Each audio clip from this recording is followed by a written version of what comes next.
Assalamualaikum.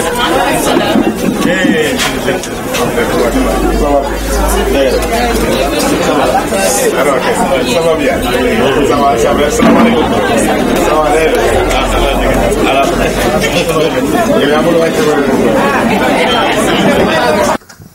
Defe naa bu ñu ne le mois de la femme muy mois d'avril moom muy mois de mars ñu ne la journée de la femme le 8 mars loolu dañuy fàttali rek importance bi jigéen am ci sunu àdduna bi parce que defe naa jombul thème yi ñu fi développé leeral nañ ko mais jigéen moo nekk au début et à la fin yàlla ak jigéen moo tax góor am bu jigéen amul woon góor lu am kon yeneen sunu yaay yeneen sunuy soxna di sunuy mag di sunuy rakk kon yeneen sunu lépp tey rek maa ngi publier ci Facebook bi ma mère elle a plus de 80 ans mais teewul photom laa wane wax ko ni maa ngi lay ñaanal nga wér ak jàmm te gudd fan parce que mënuma laa fay góor mënul fay jigéen nit koo xam ni moo la meññ mënoo koo meññ kon mënoo fay bor bi dañuy jéem rek mais mënuñu leen a fay yéen jigéen ñi te en plus de cette qualité de mère da ngeen am yeneen qualité yu bari président Macky Sall wóolu na jigéen ñi fonk na leen parce que jigéen ñi dañu am qualité jigéen dafa am jom jigéen dafa am kersa jigéen dafa bañ gàcc moo tax loo ko dénk rek su yokkuwul lu wàññeeku kon nag yéen bu ngeen nekkee les femmes des administrations financières ñun góor ñi dañoo war a topp ci seen ginnaaw même bu ñu nekkee seeni patron seen ginnaaw lañu war a nekk parce que lu ñu leen dénk rek dara du ci wàññeeku ku ñëw sama service daanaka toutes les caisses sont gérées par des femmes c'est pas gratuit je n'ai rien contre les hommes mais jigéen ñi dañoo jomb nga dénk leen dara di ko laaj mu wàññeeku loolu moom c'est un constat général moo tax vraiment ñu ngi leen di féliciter tey sama journée xat na lool parce que xam ngeen ni en plus de la profession je fais de la politique te am ay jigéen ñu bëri ñoo xam ne ci biir Thiès ñu ngi may xaar ma war faa jaar mais dama ne fii lay njëkkee parce que fii mooy sama kër fii mooy sama famille ma won leen ni man ak sama xarit yi nga xam ni ñun la yàlla def ñu jiite les administrations financières de la région ñu ngi ci seen ginnaaw lu ngeen ñu joxoñal dinañ ko dakk lu ngeen jéem ñu ngi ci seen wet lii damay ñaan yàlla mu gën a yokku gën a jëm kaw ngeen def ko une amicale di gise di waxtaan di dajaloo di xalaat lu jàppale jigéen parce que loolu lu am solo la bëgguma def la conférence à la place des conférenciers mais yooyu kàddu bëggoon naa ko wax pour won leen ni daal vraiment ñun góor ñi ñu ngi marqué suñu solidarité ci seen wet te nous sommes tout le temps disposés à être à vos côtés et à vous appuyer pour que seeni mébét yépp yàlla mën ko antul parce que li ngeen yéene bu ko yàlla defee rek Sénégal day jëm kanam te loolu moo gën a baax ci góor ñi maa ngi leen di gërëm di leen sant bu baax. jigéen dafa bëgg lu baax. ba tax na loo ko dénk rek kanam la jëm loolu rek moo war a tax ñun góor ñi dañoo war a nekk ci seen ginnaaw ngeen jiitu cër boobu ñu jox jigéen moo tax vraiment tey malgré un calendrier chargé j'ai décidé de faire un tour ci fi ñu ma invité yëpp ak samay jigéen yi nga xam ni aussi dañuy sargal journée bi vraiment ma jaar ci yéen won leen ni ñun góor ñi nous sommes solidaires te yéen jigéen ñi lañ yaakaar parce que nag bu caaxaan jeexee dëgg des bu nu woon ak jigéen dara du fi ne yéenay sunu yaay yéenay sunuy mag yéenay sunuy rakk yéenay sunuy soxna kon sunu yaakaar yëpp ci yéen lañ ko wekk vraiment loolu moo tax daal ma jaar fi nuyu leen sargal leen gërëm leen sant leen bu baax rafetlu it initiative bi ngeen def parce que nag sànq je disais que famille ñaar la il y a la famille physique ñi nga xam ne yéen a bokk deret mais il y a la famille professionnelle yéen fi ngeen di daje ci lycée bi daanaka fi ngeen di yendu kon mbokk boobu dara gënu koo dëgër xaritoo juddu na ci biir demlante juddu na ci biir lépp juddu na ci biir te façon mbokk boobu dafa am solo te loolu aussi lu ñu war a sàmm la moo tax vraiment initiative bi ñu ngi koy rafetlu te di leen exprimer sunu volonté pour nekk ci seen wet en d'autres occasions évidemment pour vraiment jàppale leen ci lu baax li ngeen di jéem parce que jigéen ci lu mu dugal loxoom rek wax dëgg mën nañ ci am yaakaar yooyu kàddu rek laa bëggoon a yëkkati di leen santaat di leen gërëm su ma xamoon ne ci suba gi laa fi naroon a jaar mais malheureusement li ëpp ci manifestation yi suba ngoon gi lañ koy def moo tax ma xaw a yéex a ñëw di ci jéggalu di leen gërëm di leen sant bu baax mais su ma amoon calendrier bi xam heure bi ci laa doon ñëw ci suba gi waaw vraiment maa ngi leen di gërëm bu baax di leen sant. di dëggalal rek li nga wax léegi jigéen dafa am solo ci société bi ak tam li nga wax ne société comme ñun ni nekkee nii ñun lycée fii nekkatuñu kese ay collègues dañoo dem ba def suñu collectif parce que lii ci cadre collectif lañ ko organisé dañoo am un collectif des femmes du lycée Malick Sy chaque année depuis 2012 dañuy def 8 mars ak yeneen activité même dañu def nañu sax ay activités de recherche de fonds transformation femme de développement lañ bëgg a nekk vraiment en plus de l'aspect pédagogique bañ a gën ci classe yi def des activités ndax école bi du seulement ay jàngalekat rek fi ne mais jaaykat yi ñu ngi fi tey ji bu fekkoon ne yaa ngi fi woon ci bëccëg di nga gis salle bi ni mu coloré jaaykat yaa ngi fi ndax lycée bi fii ñuy jaay xale yi ndékki ñëpp ci collectif bi lañ bokk te ñun ñëpp ñoo bokkandoo tey nduróole suñu tenue bi tey moom boo ñëwoon moom yaakaar naa ne di nga gis bu baax waaw mais xam naa ne moom beneen yoon incha allah bu ñuy joxe kii danañ boole programme bi comme ça di nga xam programme bi ni mu déroulé te comme ni ñu ko wax rek yoon yamul ci benn mais yëg bii rek sedd na xol. man Babacar Pascal John nekk président mouvement Doolil Macky maa ngi am mbégte ak cawarte ñëw fekk ci sama rak sama xarit di Ablaye Samb di xale boo xam ni ku loxoom set la ku am yéene la ci Sénégal ku yàgg liggéey la pour jëmale Sénégal kanam li mu créé ay emploi li mu créé ay parcelles yoo xam ni ay nit a ngi koy jëriñoo bari na loolu moo tax man yàgg naa di ko topp di waxtaan ak moom depuis élection législative ci campagne bi ma gis ni mu mane mobilisation ak ni mu amee mbooloo ak liggéey bu am solo bi muy def ci biir département de Thiès ak ci Sénégal yépp ci laa ko approché fekk seetlu naa ni xëy na lëkkaloo bi ak coalition Benno Bokk Yaakaar bi desoon na ma approché ko waxtaan ak moom ne ko ku mel ni yow mi nga xam ni yow ndaw nga am yéene ci Sénégal liggéey bu am solo yow waruloo sori président de la République da nga ko war a jàppale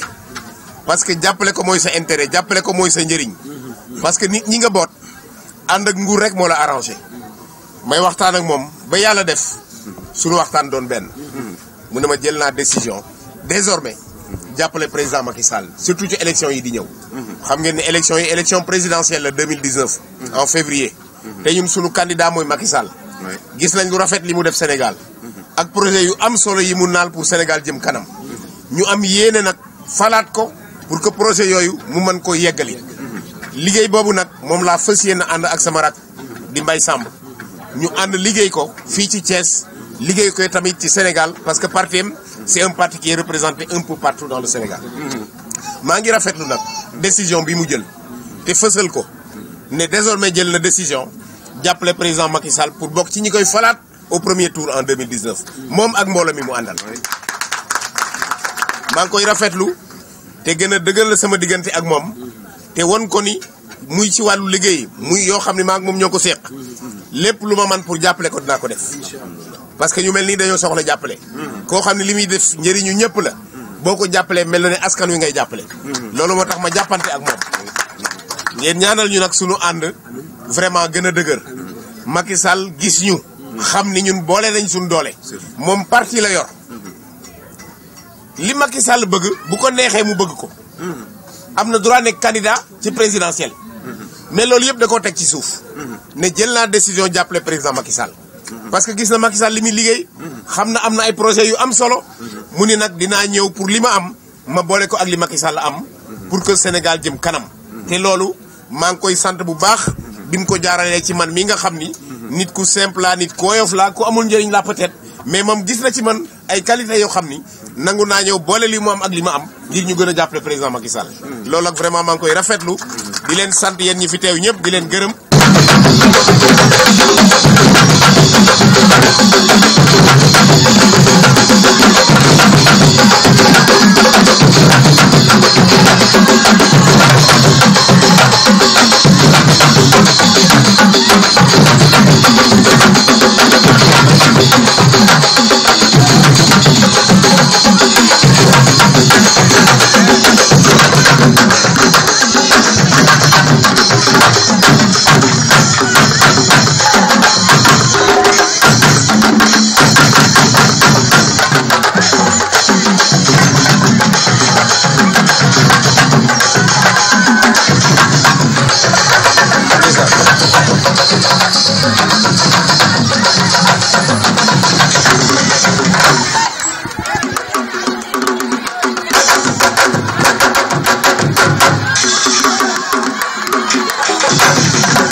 fii ñu ñëw tey duñu wax guléet min nañu koñ bi yàgg nañu di fi ñëw séq ak waa koñ bi ay teraanga tey nag doon bisu jigéen ñi la journée du 8 mars ma kontaan nag Cité Senghor ni ngeen ñu accueillir koñ bi yépp génn yéen jigéen ñi ngeen def seen niroole yu rafet yi pour teeruñu ñu kontaan ci bu baax maa ngi nuyu nag sama rak Nene Ñaan mi nga xam ni yàlla def na nekku fi mais fa mu nekk bitim réew man ak moom ñi ngi jokkoo lii ñu def nii mi ngi koy seetaan mi ngi leen di nuyu di leen encourager yéen jigéen ñi man tey dama am mbégte ñëw Cité Senghor parce que woon ngeen ñu ni mouvement Dolil Macky moom Cité Senghor doole mouvement Dolil Macky fii ci koñ bi kenn na tabletu ko ma di leen gërëm nag di leen sant bu baax yéen jigéen ñi seen bis bi yàlla na ngeen ko feete ay ati at ànd ko ak ñun yàlla yokk wërsëg yokk man-man ñun ñëpp ñu fekke ko en tout cas man taalal naa leen loxo yéen waa Cité Senghor rawatina jigéen ñi bisu 8 mars la ñuy mandarga jigéen ñi ci la ñuy sargal jigéen ñi jigéen mooy yaay jigéen mooy soxna jigéen mooy mag jigéen mooy ndaw jigéen mooy jur góor kon yéen a yore àdduna bi kon nag vraiment maa ngi leen di féliciter di leen won nag ni guddi ak bëccëg maa ngi ak yéen dégg naa li ngeen wax yéen jigéen ñi groupement yi ñu fi formé dinañu leen encadrer xam naa Nene mi ngi leen di financer mais dinañ yokk financement bi dinañ ko jàppale bu baax parce que yéen seetlu naa ni yéen jar ngeen a jàppale parce que am ngeen ngor won ngeen ñu ni cofeel dox na seen diggante ak ñun nag président Macky Sall la ñuy liggéeyal te xam ngeen ni 2019 dañoo war a voter pour fal président de la république Macky Sall mooy sunu candidat ñu bëgg yéen ñëpp ngeen dem jëli seen carte commission yi ubbi na ñi war a def ay rectification nañ dem ci commission yi bu ko defee su ngeen jotee seen carte yéen ñëpp au mois de février 2019 ñu ànd falaat président Macky Sall mu yoraat réew mi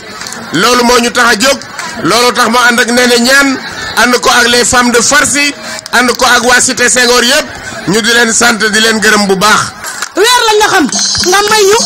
ay nag may ñu ay tonne ciment pour suñu jàkka ji xam ne kenn musu cee def dara. Babacar Pascal ñëw suñu conférence toog fi ba 4 heures du matin man politicien moo lay toogal ba 4 heures du matin musuma koo gis wala ku ñëw da ngay joxe sa enveloppe dem man de ba Serigne Sall dama am fu ma faroon waaye maa ngi ci jëmm ji. 8 mars bi dañ ñoo jox ay tiset jox ñu xaalis te li ma gën a neex ci Babacar Pascal Ndiol boo ñëwee bureau boo nekkoon Nene Ñaan laa mooy sama nit barke Serigne Fall ku duggoon da ngay génn nga dugg kontaan nañ ci yow bu ma sañoon nag Babacar Pascal nga dimbali si Nene Ñaan ci financement yi barke Rasulullah ndax nee na ku ko dimbali dina dem ku ko dimbaliwul dina dem kon liñ lay ñaan mooy nga financé ñu ci GIE yi ñu liggéey ndax Cité Senghor ay jéeg kase fi nekk te koo ci jox mu liggéey ñii jën la ñuy jaay ñii jaay géej gi ñii jaay gowe xeebuñu dara boo ñu jàppaleen jël te boo ñu jógee nag añ dañ koy gëm ndax ndekki daa jot nga jox ñu ndekki ba suur barke Serigne Fallou li ñuy ñaan mooy 2019 ñu wote premier tour ñu gagné ci barke Seydina Mohamed loolu rek lay ñaan wasalaam. tey boo gisee ñu ñëw dañ leen a bëgg a marqué suñu solidarité bëgg a joxante ak yéen loxo ànd ak yéen liggéey ñun politique la ñuy def c'est vrai mais politique de développement mooy politique boo xam ne da nga koy def pour mu amal nit ñi njëriñ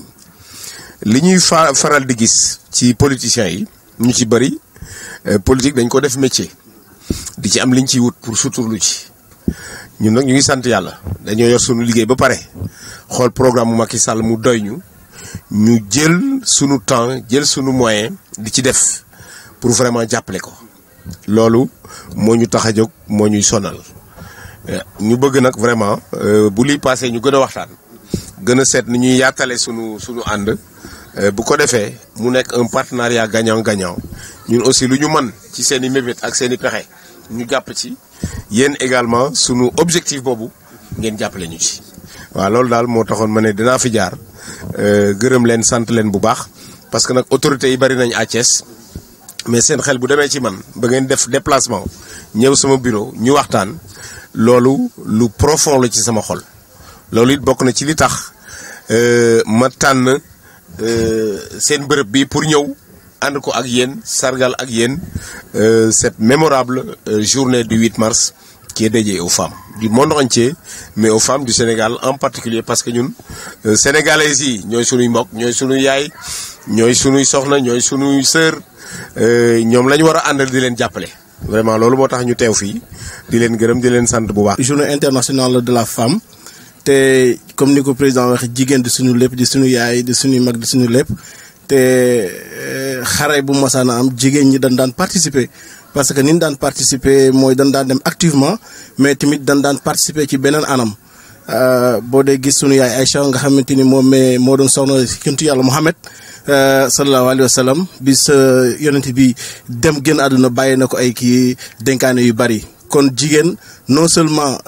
dañu nekk ci kër ga mais tamit ay nit lañ yoo xamante ni dañuy denc secret yu kilifa yi parce que boo dee seet la majeure partie ci suñu kilifa yi ñu ni gën a di dénk seen i secret mooy soxna yi ak sœurs yi ak yaay yi kon nag ñu ngi leen di sargal ci bis bi vraiment di leen tendre la main tamit ci li nga xamante ni mooy sunu mébét te jàpp na ne tamit boobu mébét dina leen convaincre mooy fexe daal ba jàppale président Macky Sall ba mu am incha allah victoire au soir du 24 février 2019 parce que comme ni ko président waxee ñun bu ñu sooboo ci politique de développement la ñuy def man mii nga xamante ni conseil départemental la képp ko wax Eli nga xam ne kooku moom c'est un pur politicien man j'étais dans un parti mais bi ma gisee programme am man maa ñëw wutil si li ko sama bopp ne ko dama bëgg a ñëw ànd ak yow loolu kat su amee bàyyi fi yeneen leaders yi c'est parce que qualité yi may seet ci un responsable dama ko gis ci moom vraiment kàddu yi ëppoon solo président wax na ko di leen sant di leen sargalaat surtout les femmes tey parce que ñoo moomee. wax ji daal xam naa ne comme ni ñu koy waxee école bi mooy nit ñi parce que xale yi fi nekk te xale yi bu ñu gisee ni fa ñu ne. Quel est le principal problème que vous avez à l'école? problème yi moom am nañu toilette yoo xam ne fi mu toll nii am na problème am nañu problème mu risographe ah du doonu doyen am nañu problème mu nu mu tuddati salle yi aussi parce que bu ñu amoon salle aussi élèves dañoo bari effectif yi dafa bari fi mu toll nii am nañu ay 6 CDF classe à double flux élèves yi dañuy jàng tey ñuy jàng ngoon donc suñu amoon yeneen salle de classe aussi dinañ mën a am yeneen maître yoo xam ne dinañ mën a occuper xale yi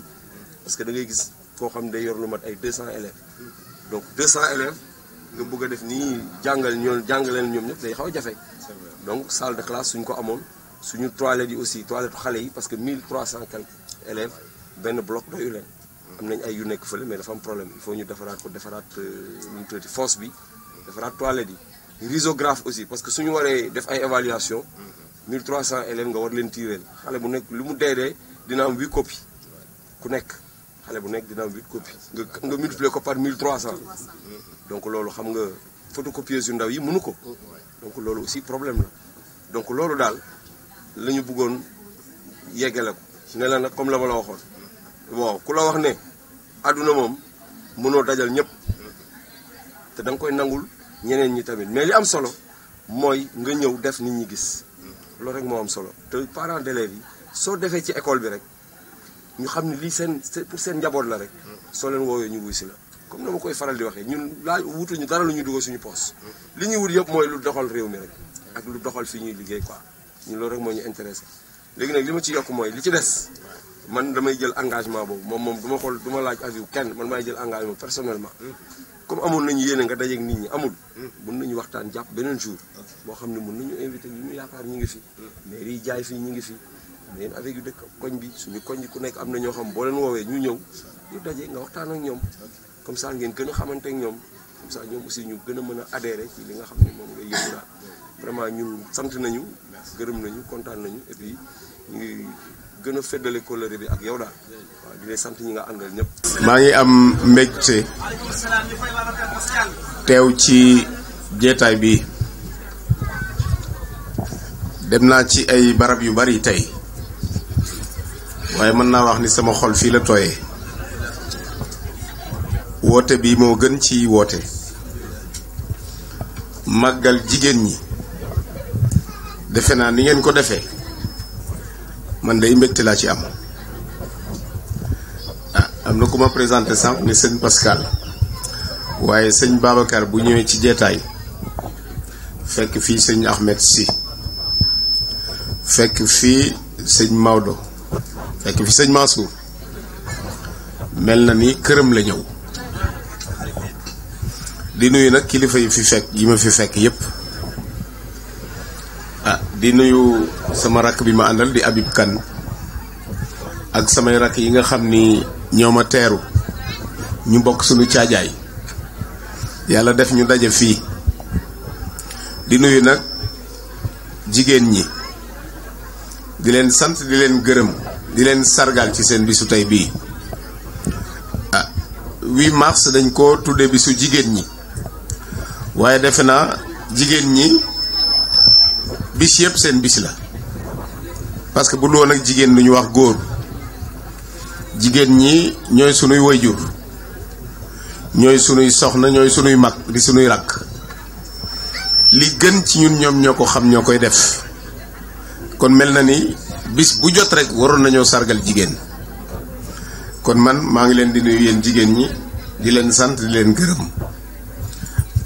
bis bi nag wax dëgg yàlla bis bu màgg la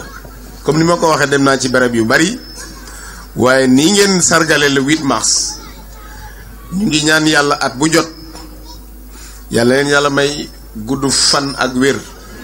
ak kàttan ngeen di ko woote fii te at bu jot mu gën a yokk ñu koy fekkee ñun ñëpp. man de vraiment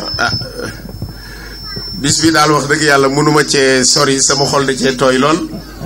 parce que dama fee dégg loo xam ni moo yëngal sama xol muy lu jëm ci lislaam. foofu rek laa bëgg a yemale samay kàddu